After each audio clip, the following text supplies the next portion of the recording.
We are ready to get the second half of the 2024 season underway on Friday. I'm going to give you my second half predictions, some team predictions, some player predictions, as well as some Major League Baseball predictions. I'll give some of yours as well. All that on today's episode of Locked On Braves. So let's get into it.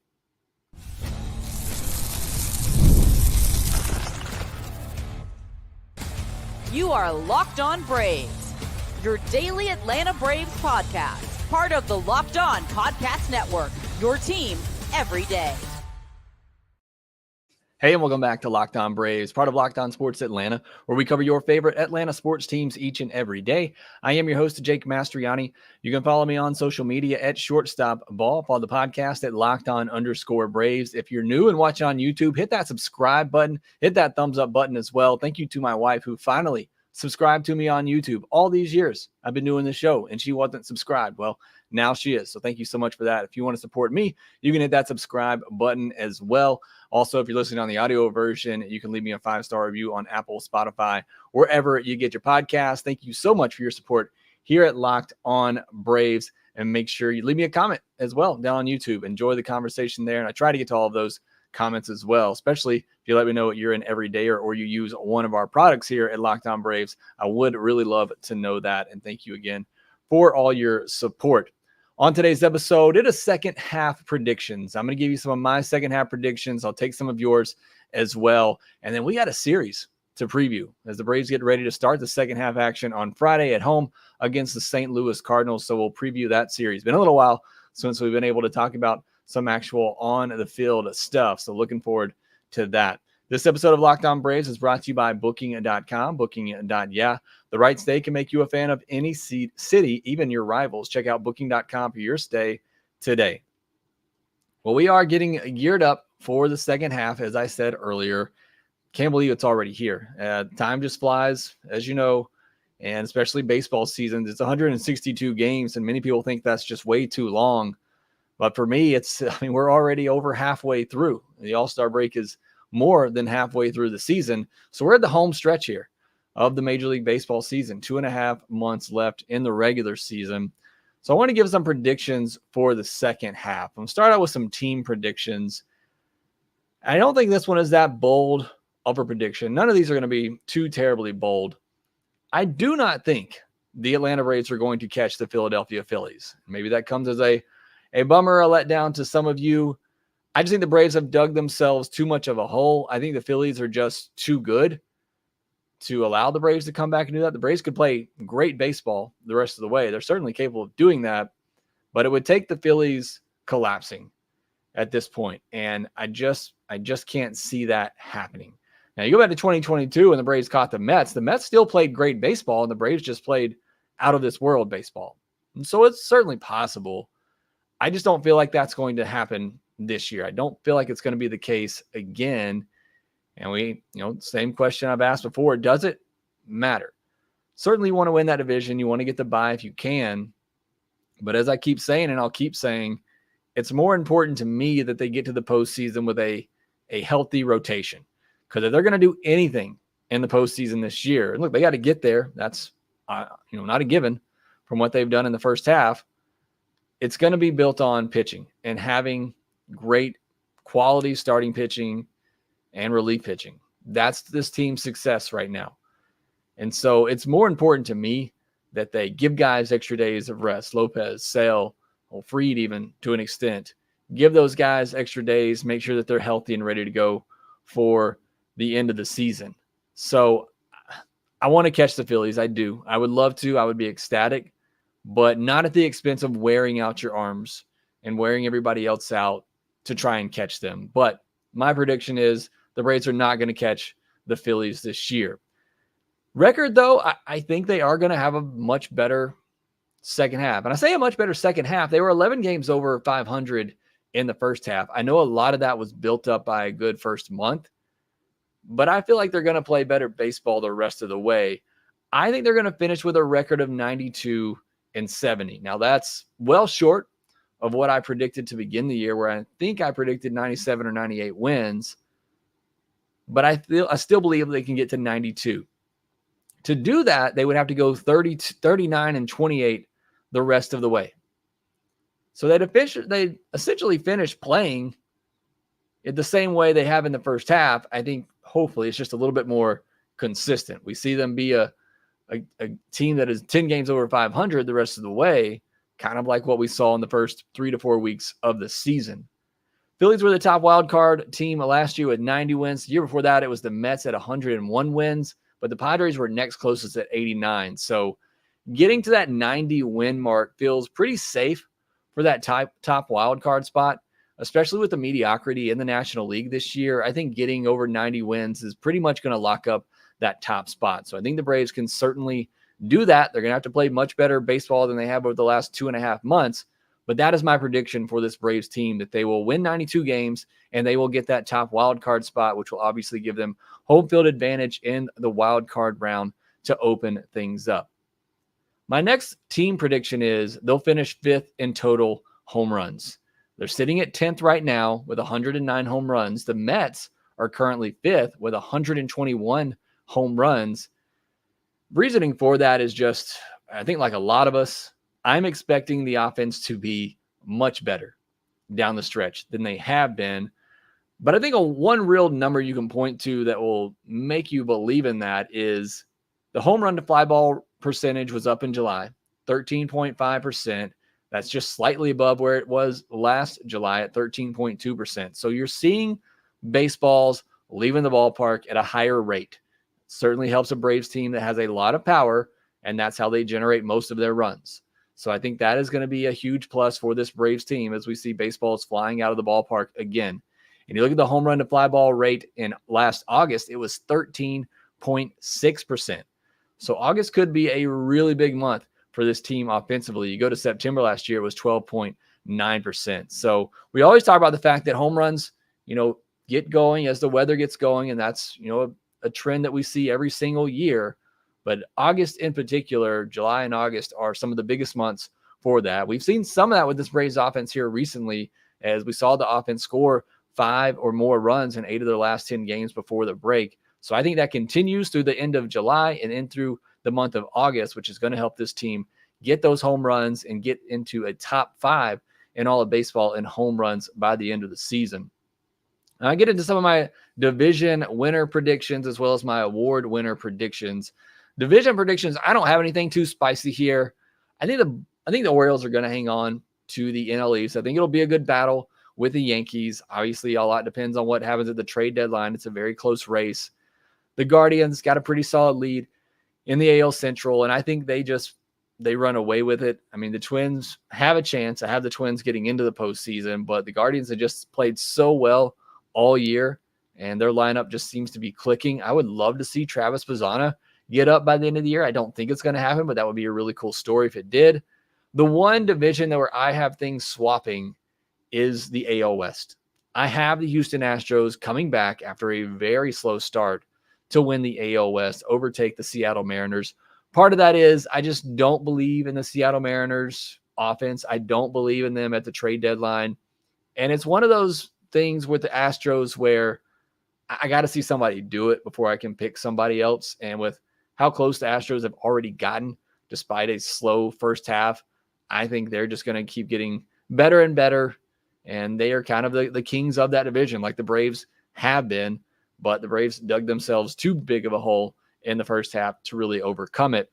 In the National League, as I said earlier, I think the Phillies are going to win the NL East. I think the Brewers are a pretty safe bet in the NL Central, and the Dodgers as well in the National League. I think all the National League division races are going to be pretty boring, but the wild card should be really exciting. As I said earlier, there's a lot of teams hovering around 500 who have a shot to get into the postseason. It'll be interesting to see what they do at the trade deadline.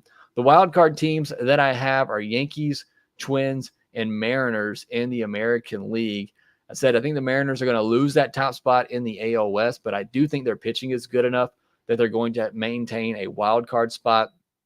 I do like the Twins, and especially in that division, I think they're, even though a lot of those teams in there have been really good. I like the Royals. I wish the Royals, they're my team that I like to watch the most outside of the Braves this year. I hope they can sneak into a wild card spot, but I think the Twins ultimately are going to get it done. Obviously, the Yankees will be that top wild card team. In the National League, I think the Braves ultimately get the top wild card spot pretty comfortably. I can't quit the Padres. If you heard my podcast with Javi of Locked On Padres, it's maddening to me when I look at that Padres team. And it doesn't really matter who the manager is. Apparently, Mike Schultz there this year, and it's the same thing. It's a lineup that should be one of the better teams in baseball. I know they've had some injuries in the pitching staff, but they just can't get it done. But I believe they're going to get it done. I think Preller will probably make some big move at the trade deadline to help them out. And I think the Padres will get in as a wild card team. And I think the Arizona Diamondbacks sneak in as well. The Braves just played them, and it feels like every time I play them, you're coming out of a heavyweight fight. They're just that type of team that is just so scrappy. And I think it's what made them so good in the postseason last year. Their offense in particular just can do some little things for you here and there to help you score some runs. The pitching, I think, will get better if you get Jordan Montgomery going and some others in that staff that have been injured this year. They've really been beat up in the rotation. Get Merrill Kelly back. Zach Gallen is just making his way back. So I think there's better days ahead for that Diamondbacks team, and I think they sneak into the postseason as well. So the AL West getting 3 teams in and the NL East getting 2 teams in. My award winners, AL MVP, Aaron Judge, NL MVP, Shohei Ohtani. Those are pretty boring picks, but they feel like runaways at this point. AL Cy Young, I'm going to go with Corbin Burns. And I know Tarek Skubal is the leader right now, but I just feel like if the Tigers start to fall out of the race, they may want to dial back Tarek Skubal a little bit. And I don't think Skubal gets traded at the deadline. I know some people have been floating that out there. I don't think he gets moved. I hope the Tigers build around him in their rotation. But I think maybe they dial it back a little bit with Skubal, try to save his innings, the guy that's had injury history in the past. And for that reason, I think Corbin Burns, with the Orioles winning the NL or the AL East, I think Corbin Burns is going to get a little extra bump in the AL Cy Young voting. So I have him winning the AL Cy Young. Now for the NL Cy Young, I'm going to tell you who I think wins that award next. Passion, drive, and patience. What brings home the winning trophy is also what keeps your ride or die alive. eBay Motors has everything you need to maintain your vehicle and level it up to peak performance. From superchargers, roof racks, exhaust kits, LED headlights, and more. Whether you're into speed, power, or style, or whether you're just into dropping kids off at daycare like I am with the minivan, eBay Motors has got you covered. With over 122 million parts for your number one ride or die, you'll always find exactly what you're looking for. And with eBay Guaranteed Fit, your part is guaranteed to fit your ride every time or your money back. Because with eBay Motors, you're burning rubber, not cash. With all the parts you need and the prices you want, it's easy to turn your car into the MVP and bring home that win. Keep your ride or die alive at ebaymotors.com. Eligible items only. Exclusions apply. eBay Guaranteed Fit only available to U.S. customers. Been telling you about Game Time for a while. If you are looking to buy tickets for an upcoming baseball game, sports music concert, event, whatever it may be in your area, make sure that you download the Game Time app. When you do that, make sure you use our code LOCKEDONMLB. You're going to get $20 off your first purchase. But let me tell you again why I love the Game Time app so much. First of all, they have killer last-minute deals, but you can buy it right up to game time of your event. You can get tickets and you can get them at a good price. Sometimes you can get them at a better price right up at the last second. And it's all in prices up front. You know what you're paying. You don't have any surprise fees when you get to the checkout counter. You know what you're paying up front. And also, especially for baseball fans, you get to see the view from your seat in the app. I never buy a ticket. First of all, I only buy tickets on Game Time now anyway, but I would never buy a ticket without knowing what the view from my seat looks like. It's so important to know what that's going to be before you go to the game. And you can get all that right in the Game Time app. Again, download the app, create an account, and use code LOCKEDONMLB for $20 off. Terms apply. Create an account, redeem code LOCKEDONMLB for $20 off. Download Game Time today. Last minute tickets, lowest price guaranteed. If you love listening to sports all day, make the switch to Locked On Sports today, a free 24/7 sports streaming channel program for you every day to bring you the biggest stories from all the major sports. You get news, analysis, opinions, and you get it without all that screaming on some of the other networks. And you can find it on YouTube or in the free Amazon Fire TV channels app, part of the Locked On Podcast Network, your team every day. We're going to wrap up the week on Friday, as we always do, with a mailbag episode. That's going to come sometime Friday morning, afternoon, whenever I get done with some of my other work. We'll go live to do our mailbag podcast, look for my post from @LockedOn_Braves that I've already sent out, and respond to that post with your question to be answered on our mailbag episode. I'm going to continue in with some of my second half predictions here, getting into player predictions, and I got one bold prediction for you coming up. My first prediction, though, and several of you had this same prediction, so I don't know if that's a good omen or maybe it's a jinx, but I think Matt Olson's going to reach 30 home runs by season's end. He's done it 3 straight seasons. Every season that he's got it more than 500 at bats, he has hit at least 30 home runs. He's at 13 right now, which still just seems incredibly crazy to see for a guy with his power, a guy with his contact and exit velocity numbers. To see him with 13 home runs is just wild. So we're talking about him hitting 17 home runs in the next 2.5 months. He hasn't hit more than 5 in a month this year. Again, it doesn't make sense that Matt Olson has not had the power this year with all the hard contact that he makes in the air. It doesn't make sense. He hit 25 after the All-Star break last year. So certainly capable, obviously last year, very different from this year, but I'm not asking him to do that. I'm just asking him to hit 17 to reach that 30 mark.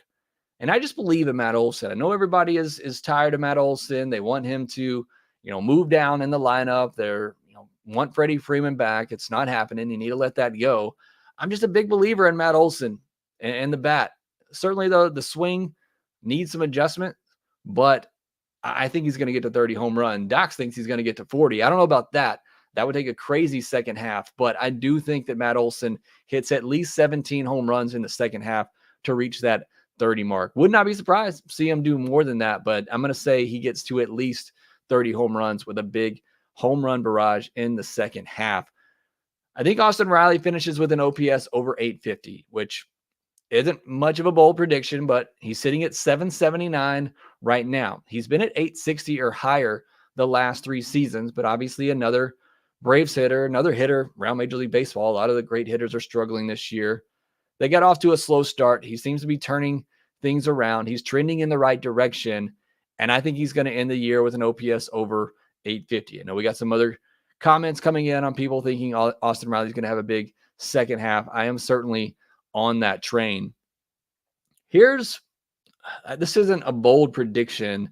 It's one that I hope doesn't come back to jinx him. And if it does, I'm going to really be mad at myself for saying this. I think Chris Sale wins the NL Cy Young. I really, really do. Hopefully that doesn't jinx anything. But I think he's going to get to 28 or 30 starts, which is going to get him around 175, 180 innings. And that's the threshold I've talked about before that I think you kind of have to hit to, I don't want to say be deserving. You don't necessarily have to qualify for the Cy Young, but I think that's probably the bare minimum that you can throw and really be in that conversation for the Cy Young, in my opinion. I think if he does that, he's going to get to 220 strikeouts. That's a big number. Then it's just about maintaining an ERA below 3, which is at 2.7 right now, and maintaining a WHIP below 1, which I think is possible. If he does those 3 things, he reaches 220 strikeouts, he has an ERA, in the 2s, and he has a WHIP below 1, he's certainly going to be in the conversation for the Cy Young. Right now, you look at FanDuel, he is the favorite. He has jumped Zach Wheeler as the NL Cy Young favorite. He might also get to 20 wins. He's at 13 right now. He would need to win 7 of his final, 10 to 12 starts, depending on how the Braves play things with him in the second half. If they continue to give him that extra day of rest. But if he does those things, I think he's going to win the NL Cy Young this year. And I think that would just be one of the more incredible stories in baseball if Chris Sale were to do that. So I am certainly rooting for it.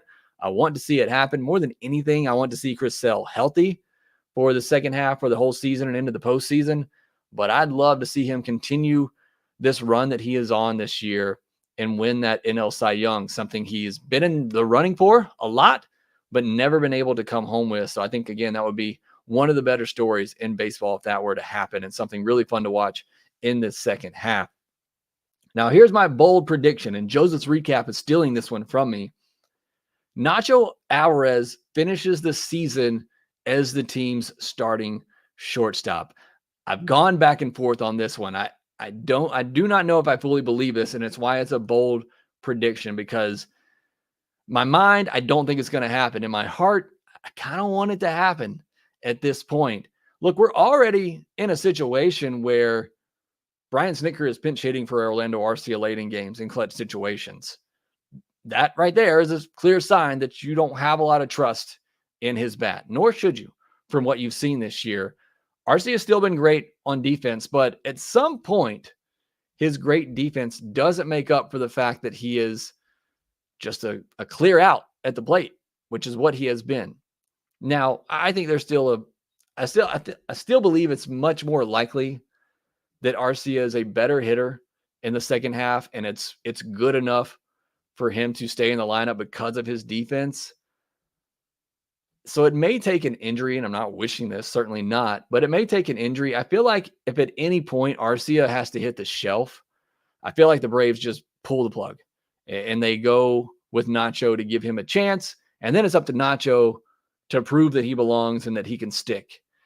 But everything I hear about the defense for Nacho, which is really my only question, is that he's really solid.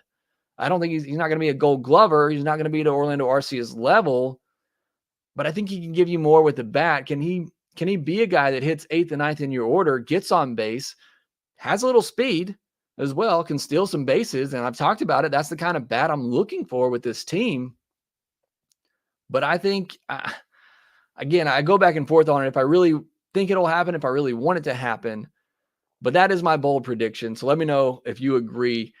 Does Nacho Alvarez finish the season as the Braves starting shortstop? If you do that, then you move Arcia to the bench where he becomes a very valuable defensive replacement for you late in games, and it takes away another need at the trade deadline. But I just feel like if Arcia comes out of the second half and we don't start to see real signs of improvement offensively, I just feel like you got to give Nacho a chance and see what he can do. If he can just play good enough defense and he can continue the profile that he's had in the minor leagues of having a good eye on the plate, being able to get on base, even just taking his hits, or the power that we've seen at Gwinnett doesn't necessarily translate, and he just becomes, a 260, 270 hitter who gets on base 320, 330. I mean, would you not take that over what you're getting from Arcia? I think you definitely would. And I don't even think that's the ceiling for Nacho Alvarez, but I feel like that's what he could probably give you right now at the plate. So that's my bold prediction. Let me know what you think. Will Nacho make it up this year? And I agree with Joe Me. If Nacho was coming up, he would have when Arcia was out for a week. I will also say at that same time, I think Nacho was dealing with something of his own. I know he missed a couple games here or there, but I do agree with you. I thought like that was the chance that they had to bring Nacho up and give him a chance. Maybe they wanted to see him get more opportunities at AAA first. It's one of those, I don't believe it's going to happen. But at the same time, the Braves have not been hesitant to call up a young kid who, maybe is not completely ready for it, but they would just want to give him a chance and see what happens. You did it with Vaughn Grissom. Obviously, it took an injury for that to happen. I just feel like it's time. It's time to move on from Orlando and see what Nacho can give you. Of course, now that I'm saying that, Orlando's going to have a huge second half. But that's my bold prediction. Let me know what you think. Next, and come back and give some of the listener predictions. Also set you up for the Cardinals series happening this weekend. We'll do all that here next. This episode of Locked On Braves is brought to you by Booking.com. Booking.yeah. With summer travel heating up, especially travel for baseball games, it's time to explore those U.S. cities you always secretly wanted to learn more about. Yes, we're talking about your rivals' cities. With hotels, bed and breakfast, vacation rentals, resorts, and so much more on Booking.com, you might just find your perfect stay, even in your baseball rival's city. Braves got a big 4-game series happening in Philadelphia later this year. You want to go there, cheer on your Braves, hopefully not get absolutely destroyed by Phillies fans. Make your plans through Booking.com. The right stay can make you a fan of any U.S. city, even your rivals. Book today on Booking.com or on the site or in the Booking.com app. PrizePicks is America's #1 daily fantasy sports app with over 5 million active members. PrizePicks is the easiest and most exciting way to play daily fantasy sports. Unlike other apps on PrizePicks, it's just you against the numbers. All you do is pick more or less on 2 to 6 player stat projections and watch the winnings roll in. You can now win up to 100 times your money on PrizePicks. With as little as 4 correct picks, you can turn $10 into $1,000. I believe that's how math works. PrizePicks is available in more than 30 states across the country, including Georgia. I know baseball is off right now, but on Friday, you're going to open up that PrizePicks app, click on the MLB tab, and you're going to see pitcher strikeouts, first inning runs scored, hitter fantasy score, so much more right there. All you got to do is pick between stat categories for 2 to 6 players and watch the winnings roll in. Download the PrizePicks app today and use the code LOCKEDONMLB for a first deposit match up to $100. That's code LOCKEDONMLB on PrizePicks for a deposit match up to $100. Pick more, pick less. It's that easy with PrizePicks. I did want to get to some listener predictions. Joey Milby, who's also in the comment section here live with me, says that pitching depth plays a big part. AJ Smith-Shawver, Ian, etc., and the pitching stays dominant, but the bats come to life. Arcia and Olson get some Marcel magic, and the Braves run down the fields in the second half. Also, some guy we give scraps toward plays a major role. I love that prediction from you, Joe. I don't know that I necessarily agree with all that, but I certainly love the optimism there. Nate Soates Mechanic Shop says Braves lose less than 20 games. That is a bold prediction. Also being very optimistic. I think I had them losing 28 the rest of the way. So again, that would be quite the run for the Braves. AA Alex says, I think Austin Riley tears it up after the break. He will be MVP of the second half. I just don't think it'll be enough for him to win it overall after the slow start, but I'll say 280 with 37 and 97. That would take a huge second half for him to get there. But as I said earlier, I think he is going to have a huge last 2.5 months of the season. Dustin Mounts, Olson resets during the All-Star break, comes back and hits 20 homers over the final 2 months and finishes with under 165 strikeouts for the season. Jay Rowell, the disappointing season continues. However, we make a deep run this year, not predicting a ring by any means, but we make a fun quality run. I could see that happening. The Braves just kind of keep on going like they have been, playing 500 baseball, but maybe they make it to the CS, something like that. Jared Kelnick, truther. Olson gets right and ends the season with 30 homers. Again, no, somebody else on that train with me. Teej says, kind of boring, but we'll remain on our current pace and win 91 games, #1 wild card.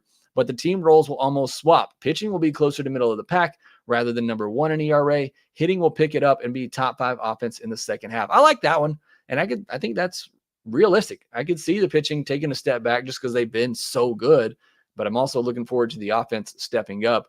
JDY says, hopefully a trade happens and we have a winning percentage of 65% or more to go streaking into the playoffs. Would love for that to happen. Corey Carmichael says, Harris bats 9th and Kelnick stays leadoff and becomes the RBI leader for the Braves in the second half. Also, Jazz Chisholm joins the Braves. I don't think I agree with either one of those, but that would be fun. And I'm interested to see what they do with Michael Harris when he comes back to the lineup. Thank you so much for joining me here. Get to some of the comments. Braves Thrill says, I have a prediction for the second half. Arcia will have an amazing second half and will help the Braves in their postseason run. So there's somebody who is certainly not on the Nacho train with me, at least not right now. Kristen Montgomery says, hey, Jake, second half, let's go Braves. I'll be there this weekend, all weekend, if it doesn't rain. Let's hope we don't get any of that. Get that out of here, Kristen. And Joseph Recap says Nacho will be called up by August. So kind of going along with what I'm thinking there. I think we see Nacho at some point this season. Getting into the Cardinals preview, Cardinals are right there. They're second team in the wild card right now at 50 and 46, despite a -38 run differential. They've been hitting a lot better lately, a 768 OPS in July with a 284 batting average. That's really, really good. They don't walk a ton, but they do rack up the hits, as you just saw. They're middle of the pack in strikeouts as well. Not a ton of power, but again, guys that will hit for average. Alec Burleson, Wilson Contreras, who's back from his fracture, has been really good. Mason Wynn, who is a great defensive shortstop, so I'm looking forward to watching him. And he's having a nice year at the plate as well, hitting 284. Brought in some veteran starters, and they've struggled. Sonny Gray, Lance Lynn, a bunch of guys, Kyle Gibson, that they brought in. It hasn't really worked out, but the bullpen is really, really good. The bullpen is 7th in ERA, led by Ryan Helsey, their only all-star, Andrew Kittredge, Ryan Fernandez and Jojo Romero. They have a really good bullpen, so you want to get a lead against their starters. And the pitching matchups this weekend are Sonny Gray versus Spencer Schwellenbach out of the break, Cal Gibson versus Charlie Morton, and Miles Michaelis versus Max Fried. Interesting start to the second half with the rotation going with Schwellenbach first. I would imagine if Fried didn't pitch in the All-Star game, that he may have gotten that first game. I figured they would push Chris Sale and Lopez back as far as they could. But I thought it might be something like Max Fried, Charlie Morton, Spencer Schwellenbach in that first series. But again, I think with Fried pitching in the All-Star game, maybe just give him a little bit more rest. The 2025 season schedule was released on a Thursday. The Braves start the year on the West Coast, playing in San Diego. I don't mind it. Get those West Coast trips out of the way. And look, if you're upset the Braves never play true opening day at home, it's because they get these dates in the summertime. Braves do that intentionally, so don't get mad at Major League Baseball anymore. I did for a while before I realized that's actually the Braves' preference, is that they start the year on the road so that they get 4th of July dates at home and all of that. But I'm glad to get these West Coast games out of the way. Plus, you don't get that annoying off day after opening day as well, because you're playing in San Diego where it's always 75 and sunny, or so they tell me.